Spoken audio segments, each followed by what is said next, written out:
হ্যাংলা হেসেল মানেই আপনাদের জন্য নিত্য নতুন রান্না। সে কখনো কোনো স্টার্টার হোক, কখনো কোনো মেন কোর্স, বা ধরুন কন্টিনেন্টাল কোনো রান্না, তা হতে পারে নর্থ ইন্ডিয়ান, হতে পারে সাউথ ইন্ডিয়ান কোনো খাবার। তবে আজকে আপনাদের জন্য রয়েছে স্টার্টার, অর্থাৎ একটা ইভিনিং স্ন্যাক্সের দারুণ রেসিপি, চিংড়ি মাছের পেঁয়াজি। আর যেটা বানাতে আজকে প্রথমবার আমাদের হেসেলে মুকুন্দপুর থেকে অর্পিতা চক্রবর্তী। তাহলে আর দেরি না করে পেঁয়াজি খেতে হলে আমাদের হেসেলে যেতেই হবে। আচ্ছা অর্পিতা দি, আজকে তো আমাদের এখানে একটা দারুণ স্ন্যাক্স বানাচ্ছ তুমি, তাই তো? এবং তার জন্য ধনেপাতাটা প্রথমে একটু চপ করে নিচ্ছ। স্ন্যাক্স বলতে স্ন্যাক্সের তো অনেক রকম আইটেম হয়। ধরুন এই সন্ধ্যেবেলা বাইরে বৃষ্টি হচ্ছে, বাড়িতে গরম গরম পেঁয়াজি, সেটা হতে পারে। কিন্তু সেই পেঁয়াজি তুমি একটু অন্য রকম ভাবে বানাচ্ছ, তাই তো? কি বানাচ্ছ সেটা বলো। এই পেঁয়াজি করছি চিংড়ি মাছ দিয়ে। আচ্ছা, তার মানে চিংড়ি মাছের পেঁয়াজি বা চিংড়ির পেঁয়াজি। হ্যাঁ। আর চিংড়ির পেঁয়াজি এই খুব সুস্বাদু রেসিপি নিয়ে কিন্তু প্রথমবার আমাদের হেসেলে অর্পিতা চক্রবর্তী। অর্পিতা দি থাকে বোধহয় মুকুন্দপুরে। হ্যাঁ, মুকুন্দপুরে থাকো। অর্পিতা দি কিন্তু আমাদের পরিবারের অনেক পুরনো সদস্য, কিন্তু সময় এবং ওই বলে না একটা সময় এবং সেই কানেকশন হলো, সেটার অভাবে আশা হয়ে ওঠেনি, তাই তো? প্রথমবার তুমি এলে আমাদের হেসেলে। কিন্তু যে রেসিপিটা নিয়ে এসছো এটা কি তোমার রেসিপি নিজস্ব? হ্যাঁ, একদম তোমার রেসিপি। তো এইটা ভাবলে কি করে, মানে ধরো পেঁয়াজি আমরা খাই, কিন্তু পেঁয়াজি সেটা চিংড়ি মাছ দিয়ে বানাবো, এই কনসেপ্টটা হঠাৎ করে কি করে মাথায় এলো? চিংড়ি মাছ এমন একটা জিনিস, সব রান্নাতে তো ভালো লাগে, কিন্তু চিংড়ি মাছটাকে একটু যদি পেঁয়াজি করা যায়, মানে আমাদের যেমন ধরো মোরলা মাছের কিন্তু পেঁয়াজি আমি করেছি, খুব ভালো হয়। তা ভাবলাম চিংড়ি মাছ দিয়ে করি, কারণ চিংড়ি মাছের অনেক রকম প্রিপারেশন করে মনে হচ্ছে না একটু যদি অন্যরকম কিছু করা যায়। একদম, তখন সেটাই মাথায় রেখে করেছো। হ্যাঁ হ্যাঁ। আচ্ছা অর্পিতাদির সঙ্গে কিন্তু অনেক গল্প হবে, কারণ অর্পিতাদি অনেকগুলো কাজ করে একসঙ্গে। সেই গল্প হবে আমাদের রান্নাটা করতে করতে। তাহলে রান্নাটা আমরা শুরু করি। এখানে আমি চিংড়ি মাছ দেখতে পাচ্ছি, প্রথমে তোমায় কি হেল্প করবো বলো। হ্যাঁ, প্রথমে চিংড়িটা একটা বাটিতে নিয়ে নেব। তাহলে এটা দিয়ে আর একটু কাঁচা লঙ্কাও আমি কুচিয়ে নিচ্ছি। কুচিয়ে নাও। আমি চিংড়ি মাছটা একটা বাটিতে আলাদা করে, একটু জল আছে তাকে ছাড়িয়ে দিয়ে দিচ্ছি।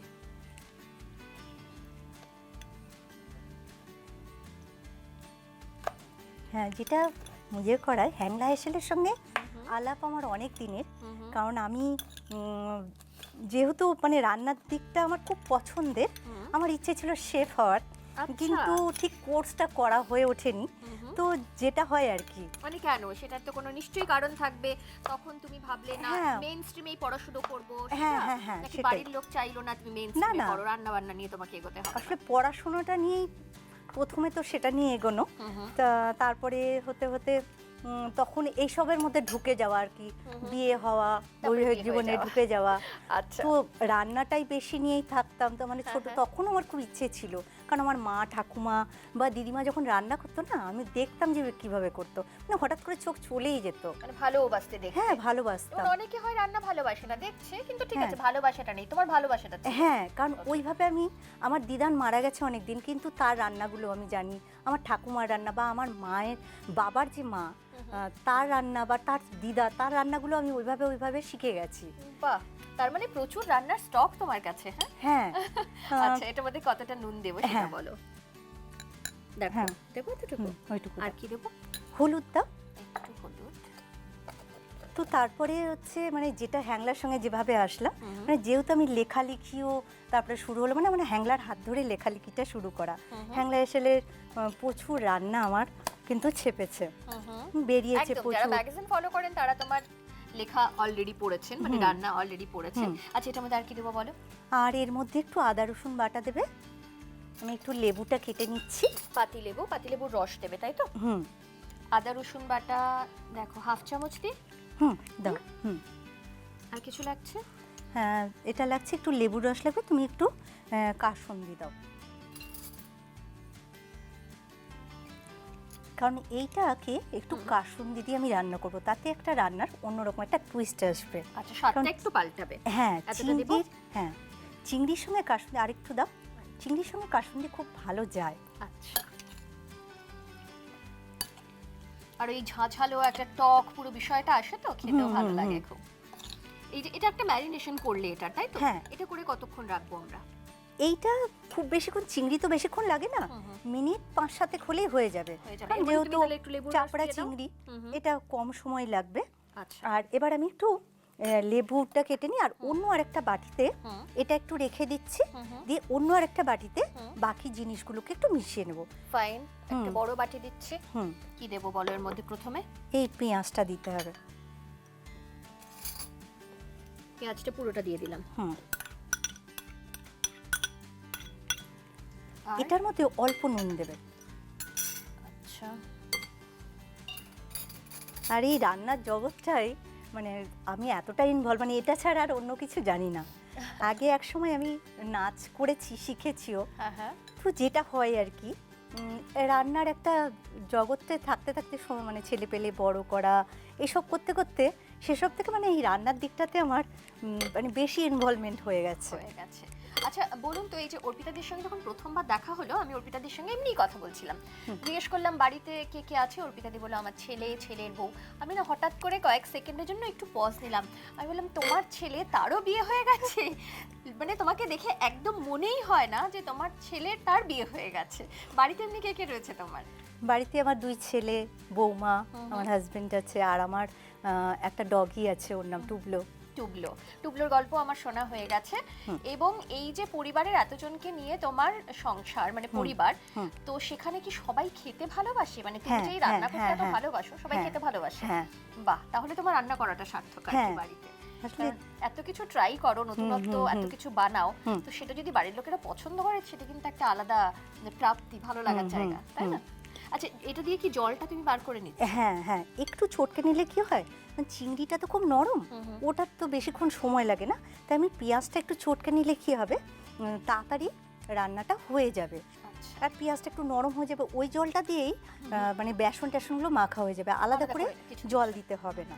আর কি দেব ওর মধ্যে? আর হ্যাংলার সূত্রে মানে আমার প্রথম হচ্ছে আত্মপ্রকাশ, তারপরে তো অনেক পত্রিকায় লিখেছিও। তো এরকম করতে করতে তো অনেক জায়গায় আমার। কোন সালের কথা বলছো? ধরো আমাদের সঙ্গে তোমার প্রথম যে আলাপ, প্রথম যোগসূত্র, এটা কোন সালে? এটা তোমার 15-16 হবে। 15-16, লং ব্যাক। আচ্ছা, তারপর থেকে তুমি মোটামুটি রান্নার দুনিয়ায় বা এই জগতে প্রবেশ করে গেছো। এখন কি কি করছো তোমার? আমি শুনেছি তুমি মানে পপ আপ তো করোই, এছাড়া অনেকগুলো সেক্টরে তুমি কাজ করছো রান্নার দিকে। কি কি করছো অ্যাকচুয়ালি? কুকিং, বেকিং এগুলো শেখাই। আর আমার একটা ইউটিউব মানে ফুডের উপরে চ্যানেল আছে, একটা লাইফস্টাইলের উপরে আছে। কি নাম?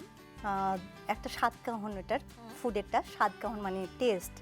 মানে এর পেছনে তো অনেক গল্প থাকে, প্রতিটা রান্নার পেছনে একটা করে গল্প আছে, কি মা ঠাকুমার হোক বা ধরো ইতিহাসের পাতা থেকে কিছু উঠে আসা রান্না সেই সব হোক, বা নিজস্ব কিছু বাচ্চাদের খাওয়াতে খাওয়াতে এক্সপেরিমেন্টাল কিছু করা, তো সেগুলো থাকে।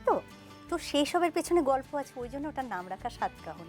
আর সাতকাহন ব্লগস যেটা, ওটা হচ্ছে তোমার আমার লাইফস্টাইল আছে, প্লাস হচ্ছে আমি কলকাতার বিভিন্ন রকম মেলা বলো বা ইতিহাস বলো যেগুলো, সেই সব জায়গা থেকে তুলে এনে সেসবগুলো কাজগুলো আমি করি।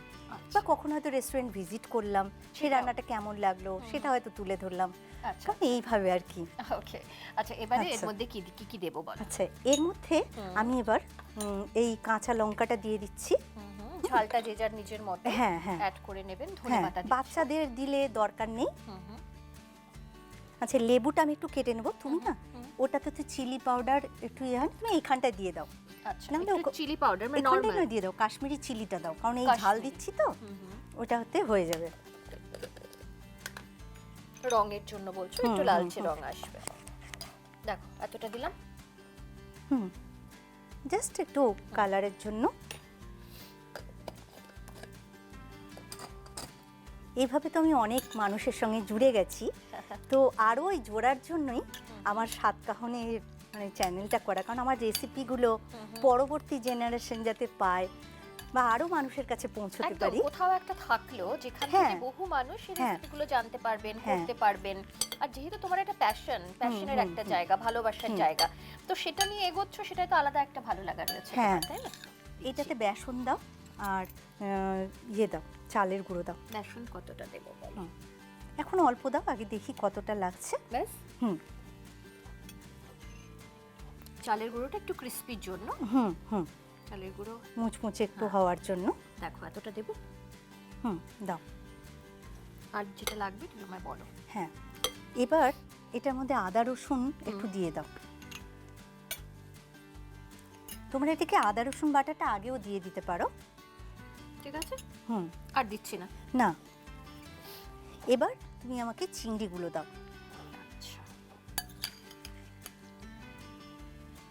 লেবুর রস তুমি হাফটা দিলে, তাই তো? হুম।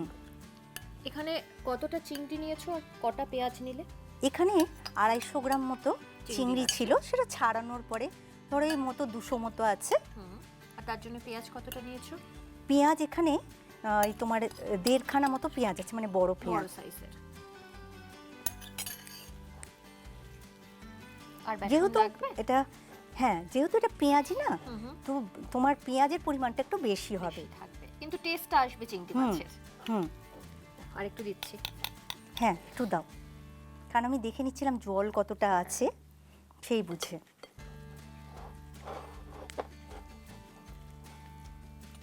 চালের গুঁড়ো কি দিতে হবে আর? না, আর কিছু দিও না। দেখি এটাকে এখানে এখানটা নাও ইয়ে না, করি। ওখানটা নিয়ে নাও, ওখানে ওখানে শিফট করো। এটা হয়ে গেছে। একটু তেলটা আমি বসিয়ে দেবো। বসিয়ে দিই, একটা ফ্রাইং প্যান বসাই। বলো। তুমি সর্ষের তেল দাও। সরষের তেল, যেহেতু মাছ তো তুমি সেটা হ্যাঁ। সরষের তেলই প্রেফার করছো। হুম। তোমরা চাইলে সাদা তেলেও করতে পারো। একদম। তারপর তো তেল আর দেবো। হুম, আর একটু একটু লাগবে। ডুবো তেলে ভাজা হবে। আচ্ছা, ডুবো তেলে ভাজা হবে, হুম। তাহলে আমি একটু বেশি হুম, হুম, দিচ্ছি। দেখো, আর দিচ্ছি না। হুম, ঠিক ঠিক আছে? আছে। আচ্ছা, এটার মধ্যে নুন দেবে তুমি? এটাতে নুন- আর এখন আর নুন নুন দিচ্ছি দেবার না, নুন তো দরকার আমি দিয়েছি। হুম, হুম, বেশি হয়ে যেতে পারে। হুম, হুম। পরে যদি মনে হয় খাওয়ার হুম, সময় হুম, ওপর থেকে একটু পিঙ্ক সল্ট হোক, ব্ল্যাক সল্ট হোক, একটু হ্যাঁ, ওপর থেকে দিয়ে একটু দিলে হবে। বিট আচ্ছা, নুন হ্যাঁ। আর গোলমরিচ গুঁড়ো ছড়িয়ে দিলে কিন্তু বেশি ভালো লাগবে। গোলমরিচ তুমি এর তখন। মধ্যে দিচ্ছ না, যেহেতু কাঁচা লঙ্কা দিয়েছো। হুম, একটু এর মধ্যে অল্প একটু দিতে পারো, জাস্ট দিতে পারি? টেস্টের জন্য। হ্যাঁ, Okay. কারণ এর সঙ্গে এই তোমার গোলমরিচের ফ্লেভারটা কিন্তু খুব ভালো যায়। হুম, হবে। ব্যাস? হুম। দেখো কতটা জল জলে হয়ে গেছে, দেখো। হ্যাঁ, আর দেবো বেসন লাগবে কি? না, আর কিছু লাগবে না। এটাকে আস্তে আস্তে বেশি বেসন দিলে কি হবে, কোটটা বেশি হয়ে যাবে, তখন ওই ফ্লেভারটা হুম, হুম, হুম। মানে পাওয়া যাবে না, চিংড়িটা বেশি কভার হয়ে যাবে। আস্তে আস্তে ছোট ছোট করে চিংড়ির পেঁয়াজিগুলো ছেড়ে দিচ্ছি। অর্পিতা দি, আমি দু একটা উল্টানোর চেষ্টা করলাম, বাকিটা তুমি একটু দেখো। এগুলো উল্টানো হয়ে গেছে। হিটটা কিন্তু মিডিয়াম আছে, এটা কি আর বাড়িয়ে দেবো না এরকমই থাকবে? ঠিক আছে। ঠিক আছে না? একটু আস্তে আস্তে উল্টে পাল্টে বড়াগুলো করে নিতে হবে। অর্পিতা, আমি একটু বাড়িয়ে দিলাম, এবারে হয়ে গেছে না মোরলেস? তাহলে এবারে তুলবো আমরা? হ্যাঁ। তোমার একটা আগে এমনি প্লেট দিই। অফ করে দিচ্ছি তাহলে। হ্যাঁ, অফ করে দাও। এটার মধ্যে তুলে নাও, এক্সট্রা যে তেলটা আছে সেটা অ্যাবজর্ব করে নিই, তারপরে আমরা সাজিয়ে দেবো।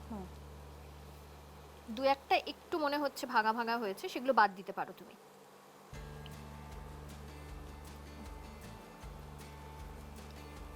চিংড়ি মাছের বড়া তো একটু নরম, যেহেতু চিংড়ি মাছ একটু হয় এরকম, আস্তে আস্তে একটু যত্ন করে করে কম আঁচ একদম করে করলে। তাও তুমি যথেষ্ট যত্ন করে করেছো এবং এত সুন্দর হয়েছে।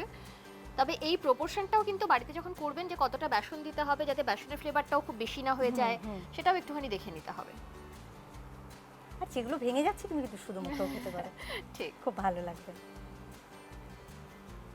চালের গুঁড়োর পরিমাণটা যদি মনে হচ্ছে ভেঙে যাচ্ছে, তাহলে কিন্তু একটু চালের গুঁড়োর পরিমাণটা বেশি দিতে পারো, তাতে করে মুচমুচে যেমন হবে আর বাইন্ডিংটাও হবে।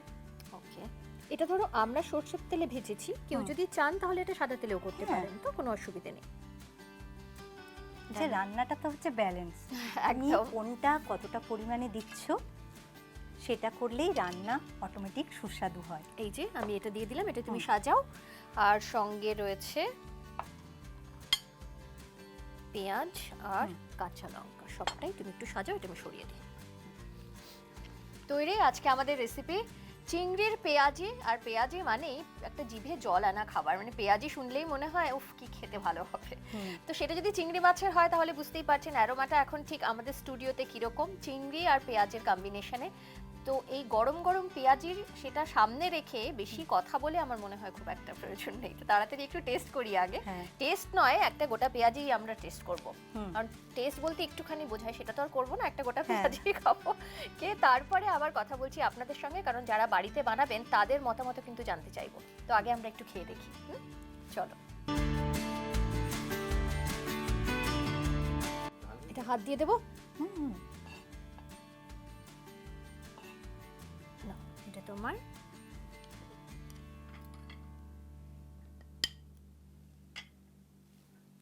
কথা বলতে বলতেই মনে হলো পেঁয়াজিটা একটু ঠান্ডা হয়ে গেল। চলো,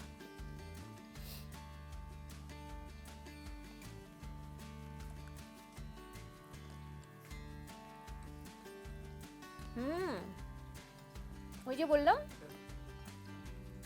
কথা বলতে বলতে একটু ঠান্ডা হয়েছে বটে, তবে পেঁয়াজি পেঁয়াজি মানে এই যে গরম গরম নামিয়ে একটু কথা বললাম, একটু ঠান্ডা হলো, কারণ এখানে বুঝতেই পারছেন স্টুডিওতে ফুল এসির একটা এফেক্ট রয়েছে, কিন্তু খেতে অসম্ভব ভালো হয়েছে, খুব ভালো। চিংড়ি মাছের পেঁয়াজি আমার তো ভীষণ ভালো লাগলো, আপনারা যারাই খাবেন তাদের আমি নিশ্চিত ভীষণ ভালো লাগবে। তাই বাড়িতে যারা এমনি পেঁয়াজি খেয়ে অভ্যস্ত, এমনি পেঁয়াজি বানান এবং খান, তারা কিন্তু অবশ্যই একবার এই চিংড়ি মাছের পেঁয়াজিটা ট্রাই করবেন। আমার তো ভালো লেগেছে। তুমি বলো, আমাদের স্টুডিওতে প্রথমবার তুমি এলে এবং এসে এত সুন্দর একটা রেসিপি বানালে, তোমার অভিজ্ঞতাটা বলো। খুব ভালো লাগলো, কারণ হ্যাংলা হেসেলের সঙ্গে এর আগে আমার রেসিপি প্রচুর চেপেছে, কিন্তু আজকে প্রথম মানে ইউটিউব শ্যুট করছি, আমার খুব ভালো লাগছে। আর এরকম পরিবেশে এসে সবার সঙ্গে আলাপ হয়ে খুব ভালো লাগছে, বিশেষ করে তোমার সঙ্গে। Thank you so much. খুব ভালো থেকো, ভালো থেকো। আর এরকম কাজে, আরো নতুন নতুন কাজে তুমি ইনভলভ হও, আমিও আবার নতুন কোনো এপিসোডে আসবো। সবাই খুব ভালো থেকো। একদম তাই, আপনারা সকলেই ভালো থাকবেন। আর ভালো থাকার জন্য আমাদের হ্যাংলা হেসেল তো আপনাদের সঙ্গেই রয়েছে, কারণ খাওয়া দাওয়া ছাড়া কিন্তু ভালো থাকা যায় না। তাই এভাবেই আমাদের সঙ্গে ভালো থাকবেন, আর ভালো থাকার পাশাপাশি যেটা করতে একদম ভুলবেন না, আমাদের ইউটিউব চ্যানেল সেটা সাবস্ক্রাইব করবেন, সঙ্গে রয়েছে ফেসবুক পেজ, ইনস্টা পেজ, অবশ্যই ফলো করবেন। আর আজকের এই রান্না, অর্থাৎ অর্পিতাদের এই রান্নাটা বা অর্পিতাদের এই চিংড়ি মাছের পেঁয়াজি আপনাদের কেমন লাগলো কমেন্ট সেকশনে অবশ্যই জানাবেন। সঙ্গে থাকবেন, ভালো থাকবেন। নমস্কার।